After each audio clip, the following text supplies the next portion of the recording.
शक्ति काम करती है। परमात्मा एक ही है, पर उसने अपने आप को कई भागों में विभक्त कर दिया है। बच्चा जब जन्म लेता है तो उसके तन के निर्माण के लिए, उसके स्थूल निर्माण के लिए वही परमात्मा माँ बाप बन करके आता है।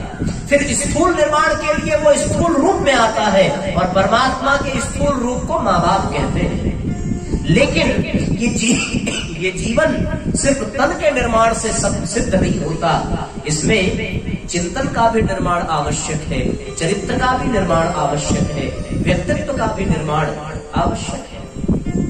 फिर उस परमात्मा की शक्ति सक्रिय होती है और चिंतन, चरित्र, व्यवहार, गुण, कर्म, स्वभाव का निर्माण करने के लिए वो एक और शक्ति के रूप में प्रकट होता है और वही शक्ति सूक्ष्म शक्ति कहलाती है और उसी को हम लोग गुरु तत्व से देखते हैं।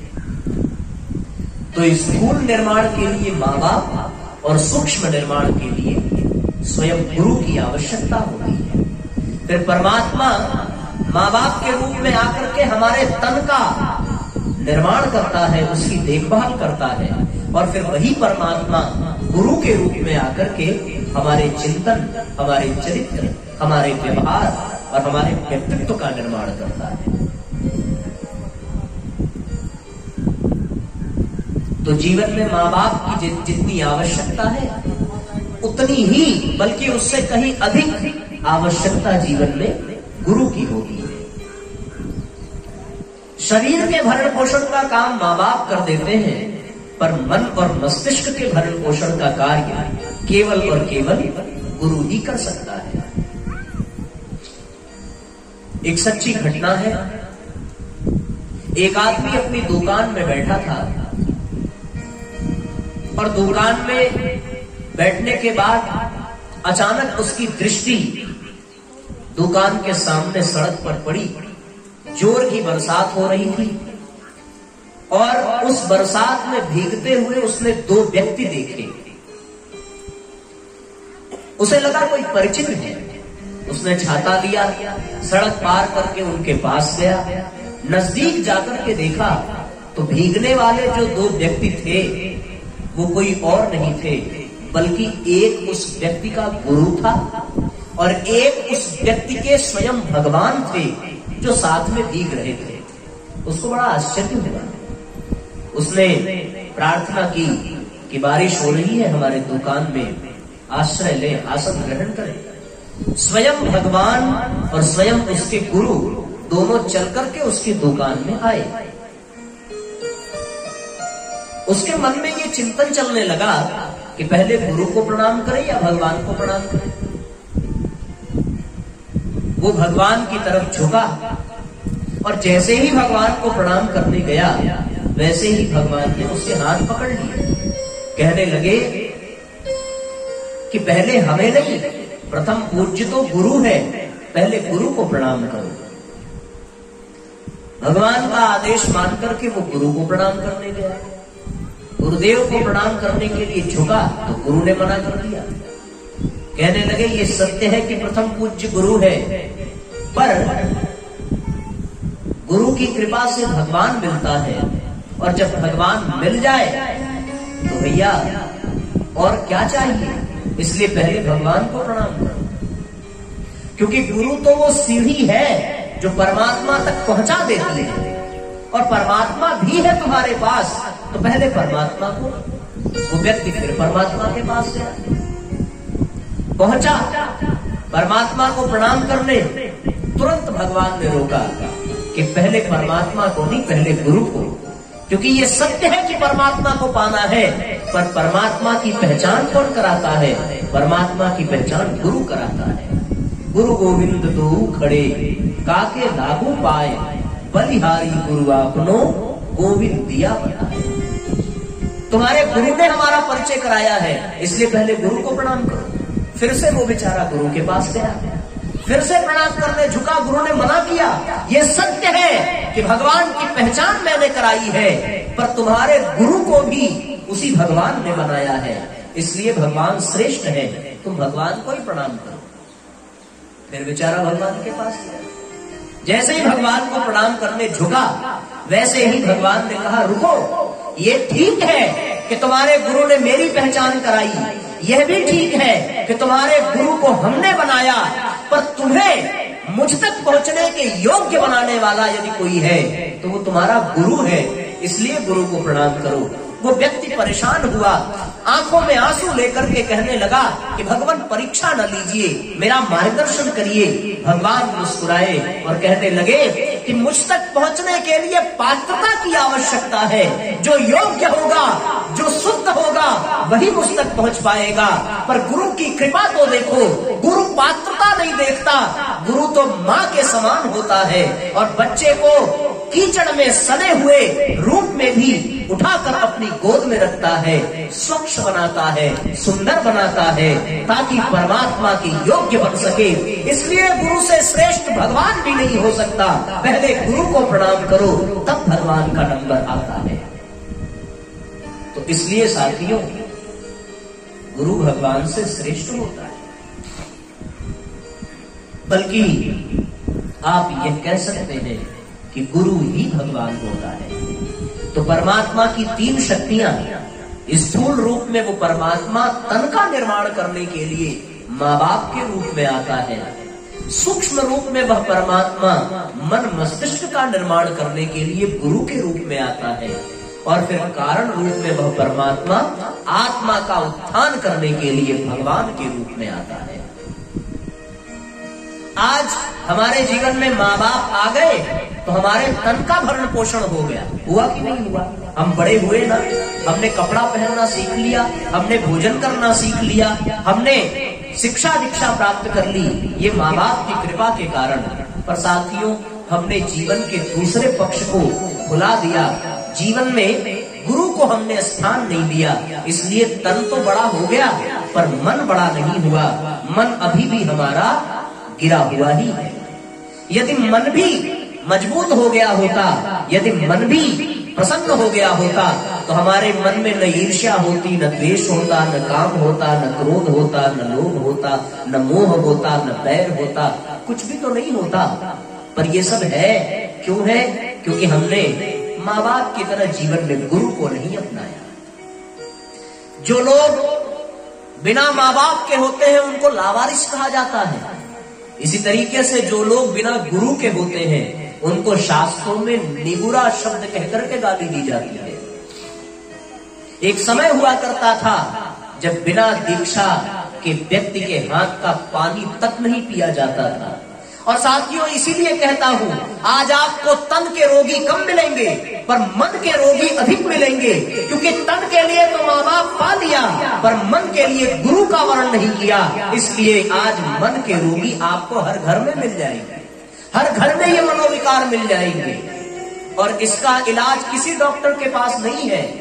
कोई डॉक्टर आपके तन का इलाज कर सकता है लेकिन मन का इलाज नहीं कर सकता। हमारे डॉक्टर साहब बैठे हैं होम्योपैथिक के, पूरे शल्य चिकित्सा को, आयुर्वेद को, होम्योपैथिक को, आयुर्वेद को, एलोपैथ को, सबको उठा करके देख लीजिए,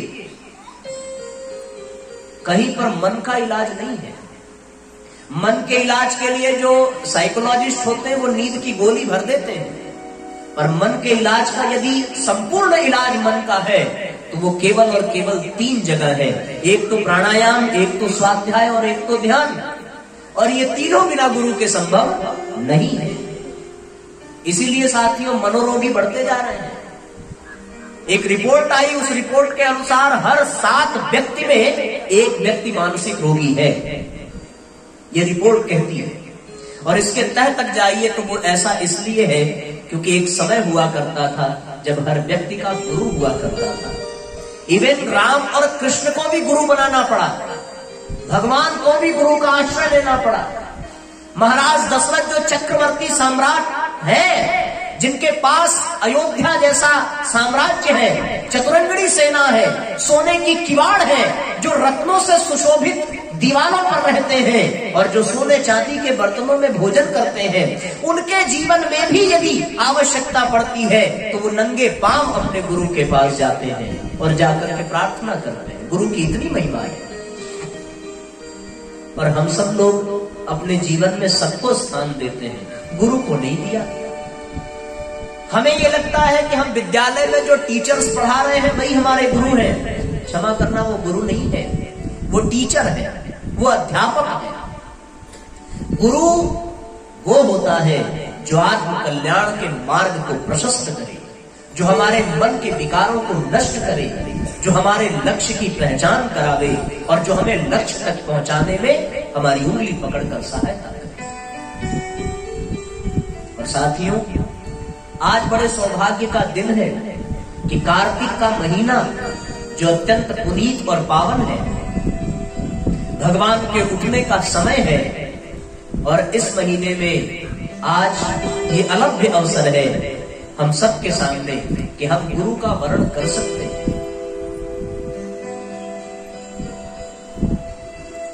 यदि आज ये मौका छूट गया तो फिर जीवन भर पछताना ही पड़ेगा। आपके तन हृष्ट पुष्ट हो गए पर मन अभी तक सुंदर न बन सका। इसलिए बिना गुरु के जीवन में बात बनती ही नहीं है। बिना गुरु के जीवन में संभावना नहीं आती आत्मिक उत्थान की। बिना गुरु के जीवन में संभावना नहीं आती आत्म कल्याण की। इसलिए साथियों, जीवन में जितना माँ बाप की आवश्यकता है उतना ही आवश्यकता गुरु की भी है। कोशिशें कोई लाखों भले ही करे, किंतु सद्गुरु बिना बात बनती नहीं। तन को जल से धुलाना सरल है मगर तन को जल से धुलाना सरल है मगर मन को निर्मल बनाना बड़ी बात है। मन को निर्मल बनाना बड़ी बात है। कोशिशें कोई लाखों भले ही करे, कोशिशें कोई लाखों भले ही करे, किंतु सद्गुरु बिना बात बनती नहीं। किंतु सद्गुरु बिना बात बनती नहीं। तन को जल से धुलाना सरल है मगर तन को जल से धुलाना सरल है मगर मन को निर्मल बनाना बड़ी बात है।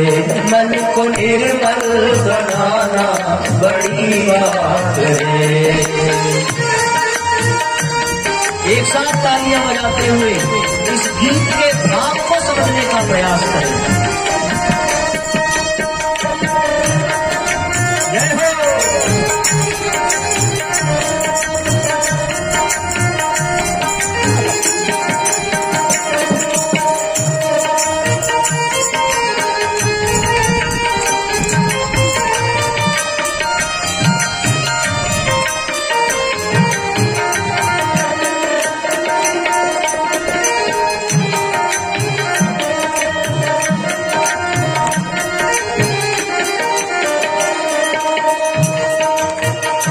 पंथ में भेष में देश परदेश में, पंथ में भेष में देश परदेश में, चित्त रहता फंसा राग अरुदेश में। चित्त रहता फंसा राग अरुदेश में।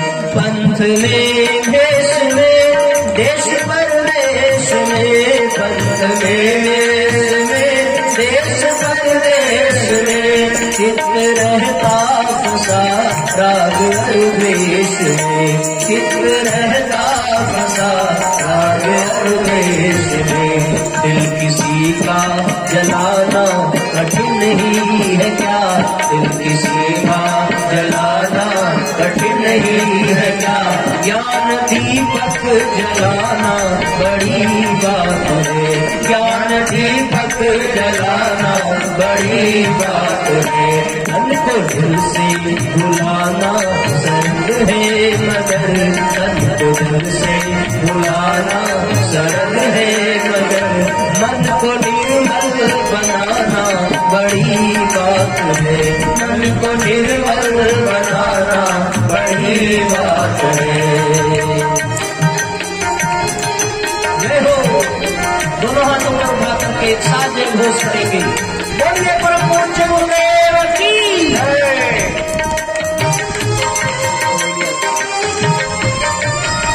एक साथ दोनों हाथों पर उठा करके तालियां बजाते रहेंगे।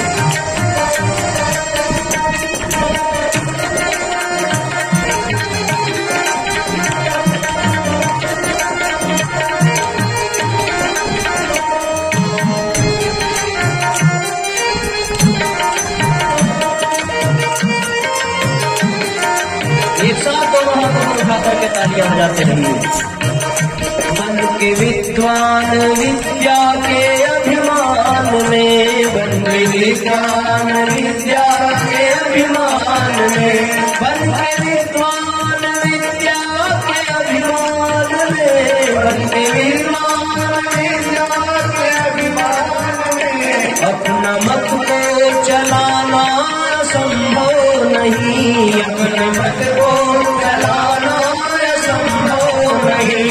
बन के विद्वान विद्या के अभिमान में, अपना मत को चलाना असंभव नहीं, अपना मत को चलाना असंभव नहीं। पूरे संयम सहित धर्म की राह पर, पूरे संयम सहित धर्म की राह पर जिंदगी को चलाना बड़ी बात है, जिंदगी को चलाना बड़ी बात है। कोशिशें कोई लाखों भले ही करे, कोशिशें कोई लाखों भले ही करे, किंतु सद्गुरु बिना बात बनती नहीं, किंतु सद्गुरु बिना बात बनती नहीं। तन को जल से भुलाना सरल है मगर, तन को जल से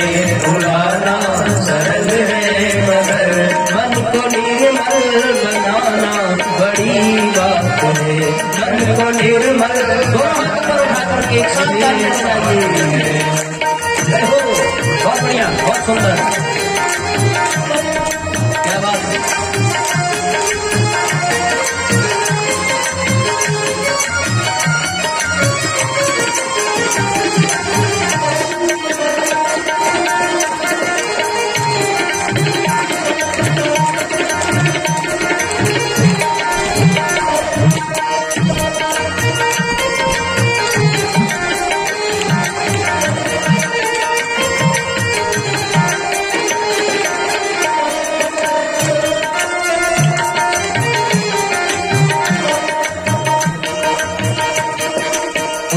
घट में राजेश्वरा नंद भरपूर है, घट में राजेश्वरा नंद भरपूर है, पाने वाला मगर फिर भी क्यों दूर है, पाने वाला मगर फिर भी क्यों दूर है।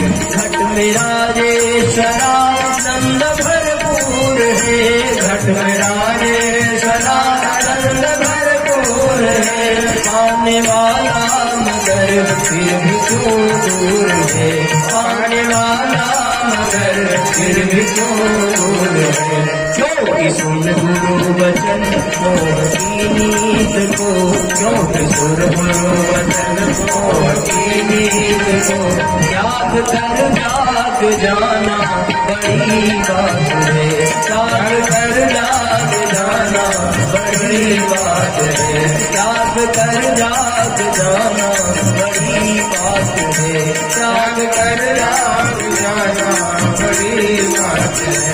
मन को निर्मल बनाना सरल है, मन को निर्मल बनाना सरल है, मन को जल से धुलाना सरल है मगर, मन को जल से धुलाना सरल है मगर, मन को निर्मल बनाना बड़ी बात है, मन को निर्मल बनाना बड़ी बात है, मन को निर्मल बनाना बड़ी बड़ी बात है, मन को निर्मल बनाना बड़ी बात है, ज्ञान दीपक जलाना बड़ी बात है, ज्ञान दीपक जलाना बड़ी बात है, ज्ञान दीपक जलाना।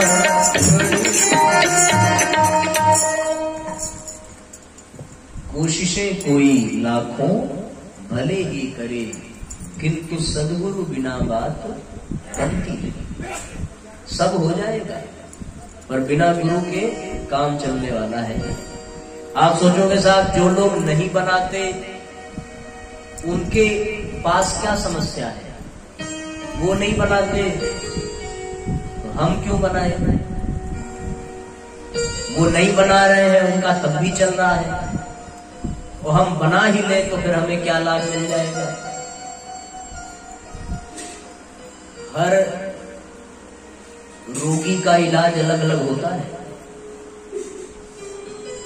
एक ही दवा कई रोग के लिए अलग अलग तरीके से काम करती है। जो नहीं करते वो न करें, उनकी स्थिति कुछ और है। वो इसलिए भी नहीं करते क्योंकि उनका गांव पचोखर नहीं है, वो इसलिए भी नहीं करते क्योंकि उनके गांव में यज्ञ और प्रज्ञा पुराण नहीं होता, वो इसलिए भी नहीं करते क्योंकि वो कभी ऐसे कार्यक्रम में गए नहीं, वो इसलिए भी नहीं करते क्योंकि उनको कोई बताने वाला मिला नहीं। पर आप तो भाग्यशाली हैं कि आपके इस गांव में कार्यक्रम हो रहा है, आपके इस गांव में इस बात की चर्चा हो रही है, तो निस्संदेह ये तभी है क्योंकि आपके भाग्य का उदय होने वाला है। और उसके बाद दरवाजे पर खुद गुरु चल करके आवे और ये कह दे कि मुझे अपना बना ले, उसके बाद भी हम कहते नाना साहब हम नहीं बनाएंगे, क्योंकि हम बना लेंगे तो आप लहसुन प्याज नहीं खाने दोगे, हम बना लेंगे तो आप वो पीने नहीं दोगे, हम बना लेंगे तो आप वो वाला खाने नहीं दोगे, तो फिर तो बात बिगड़ जाएगी।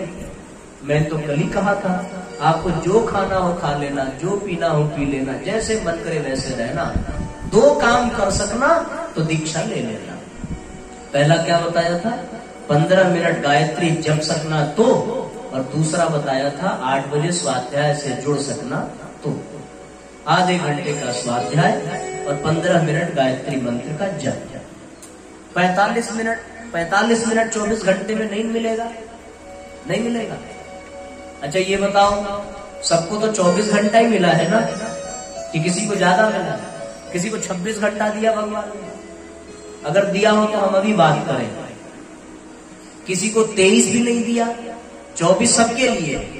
फिर उस 24 में कोई निकाल लेता है, कोई नहीं निकाल पाता। क्यों भाई? जो निकाल लेता है ना वो इसलिए क्योंकि वो निकालना चाहता है। लोग कहते हैं साहब सुबह हमसे उठा नहीं जाता, पर कहीं यात्रा पर जाना हो और गाड़ी का समय सवेरे 3:30 बजे का हो तो उठाना नहीं पड़ता। बिना उठाए आदमी उठ जाता है, बल्कि वो रात भर सोता नहीं है। हम लोगों को जिस कार्यक्रम में कलश यात्रा में पहुंचना होता है तो 4 बजे घर छोड़ना पड़ता है। उस दिन कोई उठाए ना उठाए, अपने आप आदमी तैयार रहता है, क्योंकि गाड़ी इंतजार नहीं करेगी। तो वो समय कैसे मिला? वो ऐसे मिल गया क्योंकि हमने उसको महत्व दिया। तो इंसान जिसको महत्व देता है उसके लिए उसे समय मिल जाता है। जो महत्व देगा उसे 15 मिनट गायत्री मंत्र के लिए समय न मिले, ये संभव है क्या? हर व्यक्ति कहता है कि समय नहीं है, समय नहीं है, समय नहीं है। हमसे भी लोग कहते थे तो हम भी कहते थे समय नहीं है। यही हमारी फुटान में बुआ जी रहती है, वो बार बार बुलाती थी, हम उनसे यही कहते थे समय नहीं है। लेकिन सत्य बताओ, जिस दिन एक्सीडेंट हुआ उस दिन 1.5 साल के लिए समय मिल गया बेड रेस्ट करने का। टांग टूट जाए तो कोई कितना भी बिजी रहे तो उसको समय मिल जाता है। फिर वो ये नहीं कह सकता कि हमारे पास समय नहीं है। तब तो वो भगवान का धन्यवाद देता है कि अच्छा हुआ टांग ही टूट के रह गया, मरे तो नहीं। तो ये साथियों समय मिलता नहीं है, समय निकालना पड़ता है। जो जिस काम को महत्व देगा उसके लिए वो समय निकाल लेता है। हमारे यहाँ एक हमारे मित्र हैं, वो बाहर नौकरी करते हैं। हमने उनसे पूछा भैया कब आओगे? 2 साल हो गए तुम आते नहीं हो। उसने कहा साहब तभी आएंगे। कब? बोले या तो घर में कोई मर जाए या तो हमारी शादी पड़ जाए, इसके अलावा छुट्टी नहीं मिलेगी। तो इसका मतलब क्या हुआ? इसका मतलब उनके जीवन में यही तो महत्वपूर्ण कार्य है जिसके लिए उनको छुट्टी मिल जाएगी। वरना छुट्टी लेने वाले तो रक्षाबंधन पर भी ले लेते हैं, यदि बहन के लिए महत्व हो तो, और ना हो तो फिर मरने पर भी नहीं मिलती। कौन सी कंपनी भला छोड़ना चाहेगी? क्यों भाई? अब ये लोग यहाँ आकर के बीमार पड़ जाए, हमसे कहे महाराज आज तबला हम नहीं बजा पाएंगे, हम छोड़ेंगे क्या? नहीं छोड़ेंगे। जिसको आदमी महत्व देता है उसके लिए वो कर लेता है। 3 बार भोजन भजन 1 बार, उसमें भी आते हैं झंझट नजारे। सुना ये वाला भजन सुना है आप लोगों ने? नहीं सुना है? तूने नहीं सुना? चल मैं तेरे को सुनाता हूं। 3 बार भोजन भजन 1 बार, उसमें भी आते हैं झंझट हजार, झंझट हजार। 3 बार भोजन भजन 1 बार, भजन 1 बार, उसमें भी आते हैं झंझट हजार, झंझट हजार। जी करता है गंगा नहाए, जी करता सबका मन करता है कि काशी चले जाएं, गंगा नहा लें, और जो काशी में रहते हैं उनको वर्ष बीत जाता है, उनको समय नहीं मिलता। जी करता है गंगा नहाए, जी करता है गंगा नहाए। जाते जाते जाते जाते रास्ते में आ गया बुखार, आ गया बुखार, उसमें भी आते हैं झंझट हजार, झंझट हजार। 3 बार भोजन भजन 1 बार, भजन 1 बार, उसमें भी आते हैं झंझट हजार, झंझट हजार।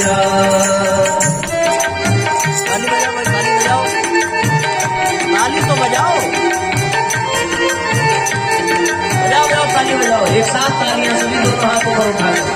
देखो सामने भैया ही बजा रहे हैं, हाथ ऊपर उठा।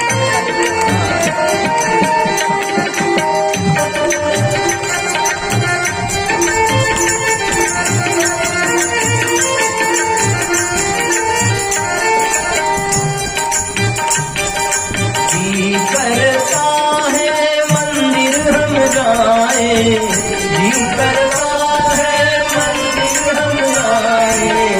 जी करता है मंदिर हम जाए, जी करता है मंदिर हम जाए, मंदिर हम जाए, मंदिर हम जाए।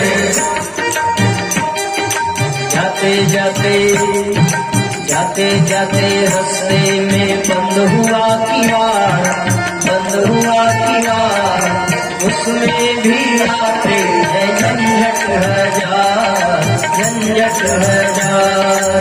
3 बार भोजन भजन 1 बार, भजन 1 बार, उसमें भी आते हैं झंझट हजार, झंझट हजार। जी करता है दान देने जाए, जी करता है दान देने जाए, दान देने जाए, दान देने जाए, दान देने जाए, दान देने जाए। घर में है बच्चे, जाओ कहीं ना रसीद कटाने, तो लोग क्या कहते हैं? अरे महाराज बड़ा खर्चा है, अगली साल बिटिया का विवाह है, बच्चों का एडमिशन कराना है, इस बार धान गेहूं अच्छे से हुआ नहीं, तमाम बातें आ जाती हैं। घर में है बच्चे, बड़ा है परिवार, बड़ा है परिवार, उसमें भी आते हैं झंझट हजार, झंझट हजार। 3 बार भोजन भजन 1 बार, भजन 1 बार, उसमें भी आते हैं झंझट हजार, झंझट हजार, झंझट हजार।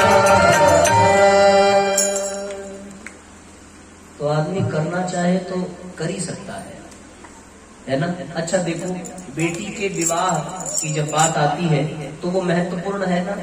तो आदमी कर्ज लेकर के करता है, ब्याज पर लेकर के करता है। लेकिन पूजा पाठ में, यज्ञ कथा में दान देना हो तो कहता है महाराज, मैं आपको सत्य बताऊं, हमारे यहाँ एक घनश्याम बाबू जी हैं, गायत्री परिवार के, गंगाधर जी के साथ रहते। वो युग सृजिता वाला कार्यक्रम हुआ बाबू जी, उस समय उनके पास पैसा नहीं था, उन्होंने लोन पे 1 लाख रुपए लेकर के दिया। बोले बेटी का विवाह करते हैं तो पैसा लेते हैं, भगवान के काम में क्यों? उन्होंने लोन पे लेकर के दिया, 12% ब्याज। तो जिसको करना होता है वो कर ही लेता है, और जिसको नहीं करना होता वो साथियों अनेकों बहाने बना लेता है। तो अब आप ये कहो कि 15 मिनट गायत्री मंत्र जपने का समय नहीं मिलेगा, तो फिर ये तो एकदम गलत बात होगी, ये मानने वाली बात नहीं हो सकती। 15 मिनट समय नहीं मिलेगा, ये कैसे माना जाए? मान नहीं सकते। अब जम के बुखार हो जाए तो 3 दिन समय मिल जाएगा। भगवान न करे ऐसा हो, और ऐसा ना हो इसलिए कह रहा हूं कि 15 मिनट जप लेना और फिर 8 बजे स्वाध्याय में जुड़ जाना, ये 2 काम कर लो तो दीक्षा हम कर सकते हैं। और साथियों, आज की दीक्षा की बड़ी विशेषता है, क्योंकि आज आपको हम उस गुरु से जोड़ने जा रहे हैं जिससे जुड़ने के लिए कई युगों में संयोग बनता है, कई युगों में संयोग बनता है। क्योंकि ऐसा बहुत कम हुआ है। ऋषि महात्मा तो गुरु के रूप में आ जाते हैं, पर ऐसे संयोग कम मिलते हैं जब खुद भगवान गुरु बन करके आते हैं। मैं गुरुदेव के बारे में आपको 2-4 छोटी छोटी बातें बताऊं, आप उससे अनुभव करना। कनखल हरिद्वार में एक स्थान है, वहां पर मां आनंदमयी आश्रम बना करके रहती है। आपने सुना होगा आनंदमयी के बारे में। उन्होंने एक अनुष्ठान किया और उस अनुष्ठान की पूर्णाहुति में गुरुदेव माता जी को अपने घर पर बुलाया, कनखल के आश्रम में। गुरुजी माता जी दोनों लोग रिक्शे से गए उनके पास, और साथियों आप विश्वास नहीं करेंगे, मां आनंदमयी गुरुदेव के चरण पकड़ करके रोने लगी और कहने लगी कि भगवान, पिछली बार जब आप आए थे तो मैं जूठे बैर ही खिला पाई थी और आप अकेले आए थे। इस बार सौभाग्य है कि मैं आपको अपने हाथ से भोजन कराऊंगी और आप माता के साथ पधारे हैं। ऐसा सौभाग्य बड़े भाग्य से। पहचानो ये कौन है? एक बहुत प्रसिद्ध संत हुए,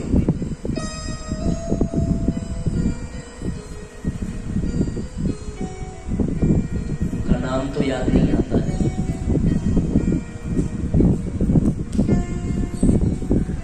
छत्तीसगढ़ में एक कोई आदिवासी क्षेत्र है, वहां एक व्यक्ति रहता था, डेमनी नाम का। आदिवासियों के नाम ऐसे ही होते हैं, उसको लोग डेमनिया डेमनिया कह करके बुलाते थे। घटना 1978 की है। वो किसान था, खेती करता था। उसने रात में स्वप्न देखा कि पीपल के पेड़ से पत्ते टूट करके गिर रहे हैं और उन पत्तों पर कुछ आकृति बनी हुई है किसी महापुरुष की। आकृति को वो पहचानने की कोशिश करे पर पहचान ना पाए।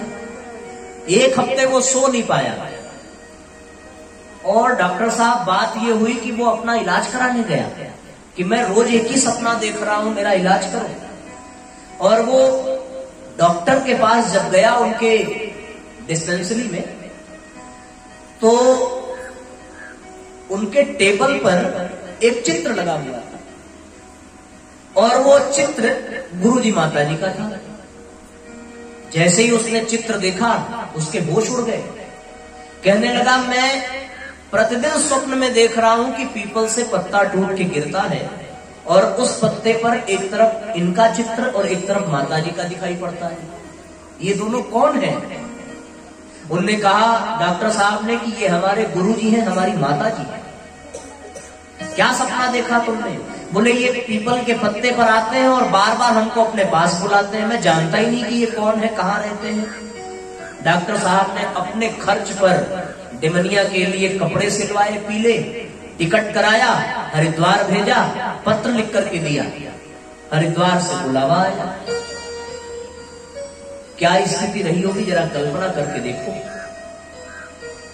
जो हरिद्वार गए होंगे वो जानते होंगे, शांति कुंज में सीढ़ी से चढ़ करके तीसरे तल्ले पर गुरुजी से मिलने के लिए दूसरे तल्ले पर जाना पड़ा।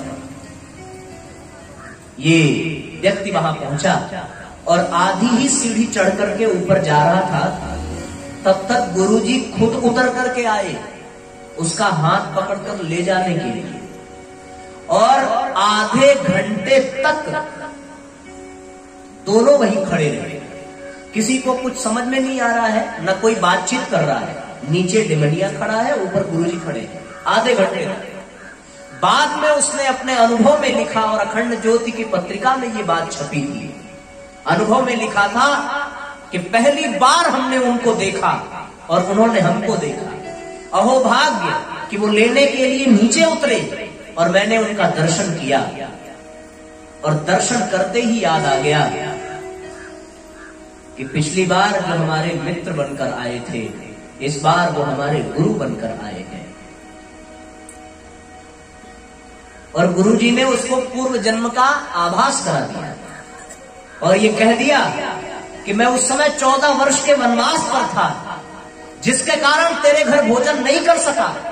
तूने भेंट भी दी तो मैंने स्वीकार नहीं किया, क्योंकि माता को वचन दे चुका था कि किसी राज्य में नहीं जाना है। लेकिन इस बार मैं तेरे घर आऊंगा, भोजन करूंगा और तुझसे काम कराऊंगा। महसूस करो, कल्पना करो कि वो कौन था। और जब गुरुजी उसके यहां पहुंचे तो घास की सब्जी बनवा करके छत्तीसगढ़ में गुरुजी ने खाई उसके हाथ से, और उसको असली नाम से पुकारा कि निषाद राज, इस बार तुझे शक्तिपीठ बनाना। और फिर अपने घर में लगी हुई ईंटों को उखाड़ करके छत्तीसगढ़ में उसने शक्तिपीठ बनाया। गुरुजी के हाथ से उसकी स्थापना हुई। ये कहानियां, ये प्रसंग इस बात का आभास कराते हैं कि साथियों, जिससे हम जुड़ने जा रहे हैं वो साक्षात नारायण है। देवराहा बाबा का नाम सुना है आपने? ये सारी बातें मैं प्रमाणिकता के साथ कह रहा हूं, आप इंटरनेट पे सर्च कर लेना। देवराहा बाबा से किसी ने पूछा था कि आप गुरुजी के बारे में क्या जानते हैं? उन्होंने कहा था कि तुम तो उनके शिष्य हो, तुम अधिक जानते होगे। शिष्यों ने कहा हमारी दृष्टि स्थूल है महाराज, आप सूक्ष्म दृष्टि वाले हैं, आप बताइए। उन्होंने कहा था कि जिसे तू अपना गुरु कहता है, सुबह उठकर सूर्योदय में मैं उनका दर्शन करता हूँ, वो हमारी आत्मा है। और 2 जून 90 को गुरुजी ने शरीर छोड़ा था। देवराहा बाबा ने कहा था कि जब राम नहीं रहे तो अब इस दास का इस धरती पर क्या काम, और 19 जून को उन्होंने शरीर छोड़ा। क्यों भैया? क्योंकि ऐसा युगों में कभी कभार होता है जब खुद नारायण गुरु बनकर के आते हैं। सुना प्रज्ञा पुराण में ना कि क्षीर सागर में नारद जी ने जाकर के बताया, और फिर उसके बाद उन्होंने कहा मैं खुद आऊंगा, प्रज्ञा पुराण का सृजन करूंगा और आकर के बात आगे बढ़ेगी। तो ऐसे एक नहीं, अनेकों उदाहरण, अनेकों। यदि समय होता तो दिन रात में सुनाता। और कबीरदास जी ने तो कह करके थोड़ी सुविधा हम लोगों को दे दी कि जब कहते कहते थक जाओ तो एक दोहा गा देना। कौन सा? सब धरती कागज करूं, लेखन सब बन राय, 7 समुद्र की मसी करूं, गुरु गुण लिखा न जाए कबीरा, गुरु गुण लिखा न जाए, गुरु गुण लिखा न जाए कबीरा, गुरु गुण लिखा न जाए। तो इसलिए साथियों, गुरु के गुणों का बखान। सारी धरती को कागज बना दो, सारे वृक्षों को कलम बना दो, सारे समुद्र को स्याही बना दो, तो भी लिखा नहीं जा सकता, क्योंकि गुरु की महिमा अपार है। मैंने तो ये कुछ कुछ बातें बताई हैं। अब आपको और अधिक जानना हो तो जुड़ करके देखना।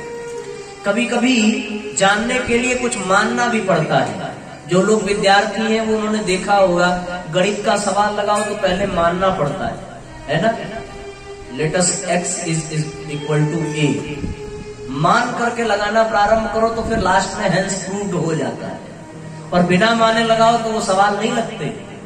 तो फिर सब कुछ मान करके देख लिया, एक ये भी मान के देख लो, क्या पता कुछ अच्छा हाथ लगी जाए। और फिर ना लगे तो नुकसान क्या है। होम्योपैथिक ऐसी दवा है कि अगर फायदा नहीं करेगी तो नुकसान भी नहीं करेगी। क्यों डॉक्टर साहब सही कह रहे हैं ना। और कम से कम नुकसान नहीं, फायदा नहीं करेगी तो भाई मीठी तो लगेगी। हम लोगों ने न जाने कितनी डिबिया साफ कर दी सिर्फ स्वाद लेने में। दवाई आवे माँ बाप के लिए और जहां उनकी नजर हटे तो 2-4 गोली सटका लेते थे, यार टेस्टी है वाली ज्यादा है। तो फिर यहां जुड़ के लाभ मिले या न मिले, नुकसान तो नहीं होगा इसकी गारंटी हमारी। और नुकसान हो जाए तो आ जाना बनारस, मिल लेंगे हम।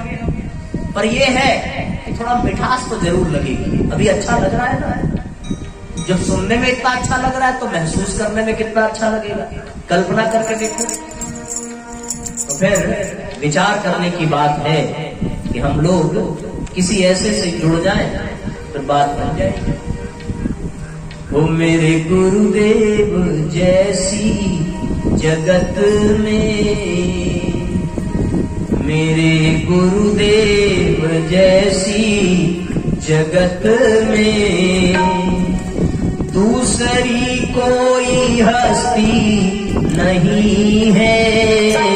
मेरे गुरुदेव जैसी जगत में दूसरी कोई हस्ती नहीं है। मेरे गुरुदेव जैसी जगत में, मेरे गुरुदेव जैसी जगत में दूसरी कोई हस्ती नहीं है। मेरे गुरुदेव जैसी जगत में दूसरी कोई हस्ती नहीं है। जो बरसती है रहमत यहाँ पर, जो बरसती है रहमत यहाँ पर, वो कहीं पे बरसती नहीं है। मेरे गुरुदेव जैसी जगत। दोनों हाथों पर उठा करके एक साथ तालियां बजाते हुए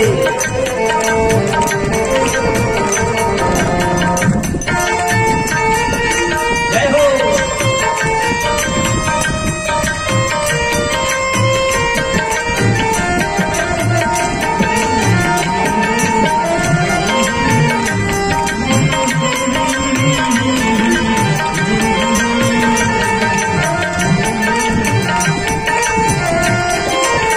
एक साथ गुनगुनाते रहेंगे।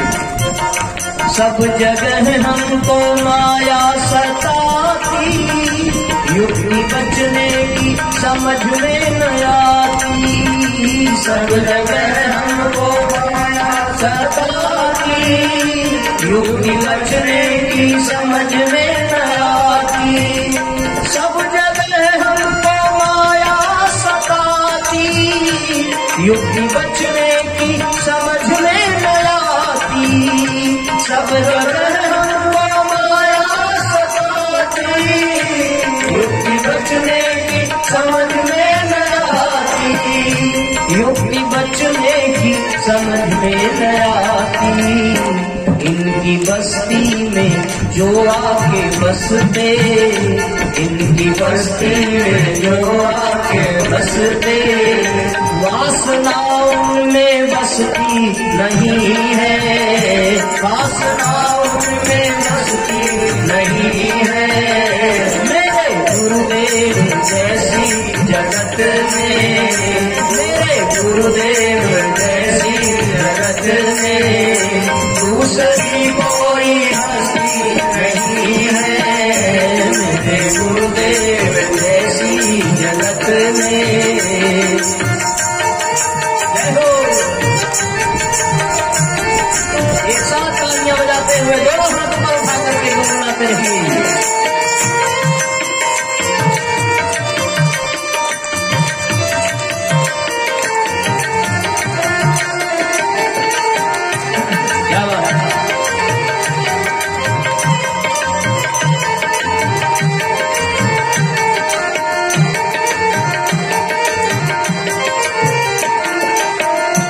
ज्ञान सागर में हम खाते गोता, आत्मचिंतन यहाँ नित्य होता। ज्ञान सागर में हम खाते गोता, आत्मचिंतन यहाँ नित्य होता। ज्ञान सागर में हम खाते गोता, आत्मचिंतन यहाँ नित्य होता। ज्ञान सागर में हम खाते गोता, आत्मचिंतन यहाँ नित्य होता। आत्मचिंतन यहाँ नित्य होता। सद्गुरु चिंतन में जो लोग रहते, सद्गुरु चिंतन में जो लोग रहते, चिंता नागिन फिर डसती नहीं है, चिंता नागिन फिर डसती नहीं है। मेरे गुरुदेव जैसी जगत में, मेरे गुरुदेव जैसी जगत में दूसरी कोई हस्ती नहीं है। मेरे गुरुदेव जैसी जगत में दूसरी कोई हस्ती नहीं है। मेरे गुरुदेव जैसी जगत में। आओ बड़ी तालियां बजाते हैं, ताली बजाओ भैया, ताली बजाओ, ताली बजाओ।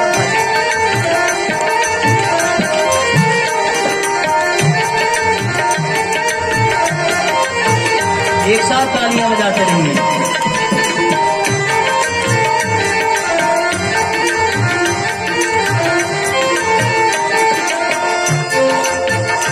जिसने आत्म स्वरूप है पाया, जिसने राजेश गुरु गुण है गाया, जिसने आत्म स्वरूप है पाया, जिसने राजेश गुरु गुण है गाया, उसने है स्वरूप ये गाया, जिसने राजेश गुरु गुण ये गाया, इसने आत्म जिसने राजेश गुरु गुण है गाया, जिसने राजेश गुरु गुण है गाया। व्यर्थ विषयों के लिए वासनावश, व्यर्थ विषयों के लिए वासनावश बुद्धि उसकी तरसती नहीं है। मेरे गुरुदेव जैसी जगत में, मेरे गुरुदेव जैसी जगत में दूसरी कोई हस्ती नहीं है। मेरे गुरुदेव जैसी जगत में दूसरी कोई हस्ती नहीं है। मेरे गुरुदेव जैसी जगत में, मेरे गुरुदेव जैसी जगत में दूसरी कोई हस्ती नहीं है। मेरे गुरुदेव जैसी जगत में दूसरी कोई हस्ती नहीं है, दूसरी कोई हस्ती नहीं है। जो बरसती है रहमत यहाँ पर, जो बरसती है रहमत यहाँ पर, वो कहीं भी बरसती नहीं है। मेरे गुरुदेव जैसी जगत में दूसरी कोई हस्ती नहीं है। मेरे गुरुदेव जैसी जगत में दूसरी कोई हस्ती नहीं है। मेरे गुरुदेव जैसी जगत में दूसरी कोई हस्ती नहीं है।